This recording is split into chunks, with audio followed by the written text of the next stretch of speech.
Next at 10, the polls have been closed now for 2 hours on this primary day in the state. Results will be scrolling on the bottom of your screen. Voters headed to the polls to choose candidates for Madison mayor. Scott Resnick looks like 23%. Bridget Maniaci, 15% there of the voters. Richard Brown, 5%. Christopher Daly, 4%. And incumbent Paul Soglin at 53%. And we have team coverage of Madison's mayoral race. Jessica Garb live at the Cardinal Bar, where Mayor Soglin and his supporters are watching the results. Matthew Simon is live at the Fountain in downtown Madison with candidate Scott Resnick. Those two now moving on to the general election, which will be April 7th. We start with Jessica. Mayor Soglin tonight picking up more votes than the other three combined, and Jess is standing by live with the mayor. Well, hi there, Michelle and Eric. Yeah, we are here tonight with incumbent Mayor Paul Soglin, who is with us live here. Moving on to the next step in this election, what's your first step? What do you start talking about now for the next 6 weeks? It's really a question of emphasis. It's one thing to be able to describe the problems of our community. It's another thing to be able to have solutions. And then it's even more difficult. And this is where I think the public will see the separation between my opponent and myself. It's another thing to have solutions and be able to implement them and get results. When you look at 4 years ago, Scott Resnick and I were both on the ballot. There wasn't a word from him about poverty and the challenges of equity and disparity in our community. And that was one of the main 2 points that I was addressing. Since that time, we have made measurable gains in closing these gaps. No one, including myself, is satisfied, but we have demonstrated that we can do it.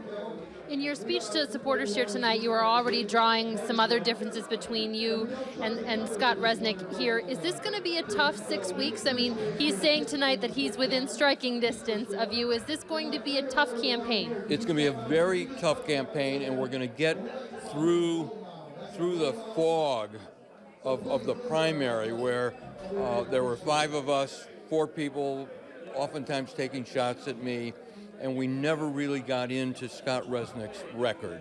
His vote on the Edgewater Hotel, the $17 million of public money that we saved despite his opposition. We're going to get into the question of a commitment to the working people of this city and sustainable jobs, and the fact that he talks about criticizing Governor Walker, and yet he's carrying water for Governor Walker's biggest fans, the Koch brothers, as he advances the agenda of Uber in their effort to crush full-time jobs with benefits in this community and around the country and the world. There's a lot more to talk about. We'll talk about over the next 6 weeks, moving on tonight to the general election. Thanks for being with us. Thanks a lot. Oh, we'll head it back to you, Eric and Michelle. All right, thank you, Jessica. We now head to Matthew Simon, who is standing by at the Fountain Bar in downtown Madison with Scott Resnick, who will be again running against Mayor Soglin. Matthew. Good evening to you, Michelle and Eric. Some tough words for the mayor, so we will get right to Alderman Scott Resnick. What do you think about the mayor? He says he's going to bring up your record. He talks about the Koch brothers and Uber. What do you think about those attacks? You know, the mayor doesn't want to talk about his last 4 years of the lack of leadership he's shown from City Hall, or the days out of office that he's essentially left the city high and dry. What this is a race that's going to be about is what the next 10 to 15 years of Madison looks like. Where are we going as a community? What is the vision for the city of Madison? When the mayor talks about the Koch brothers and Uber, address those for me specifically. The mayor just wants to take this down a very negative direction.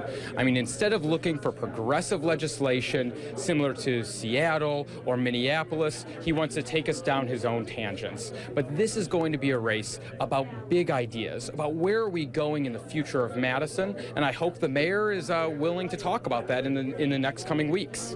Will you talk about those specific issues, Koch brothers and Uber? Will you address those tonight? You know, when we talk about transportation network companies, it's figuring out how do we have a progressive path forward, making sure that we have background checks, making sure that there's insurance in place, making sure that there's a level playing field. Naturally, the mayor doesn't want to talk about issues. He wants to talk about the politics. I want to bring this as a race about issues, about where are we going in the community, and that's what I want to bring to the table. A lot of politics coming in the next 6 weeks. Thank you so much, Scott Resnick. Bridget Maniaci tonight thinking that maybe voters' fatigue over Republicans in power hurt her tonight. That was her response. She's not responded, though, to officially say she's out of this race. Back to you. All right, Matthew. So it's Soglin against Resnick, April 7th. It'll be decided. Again, Matthew, thanks.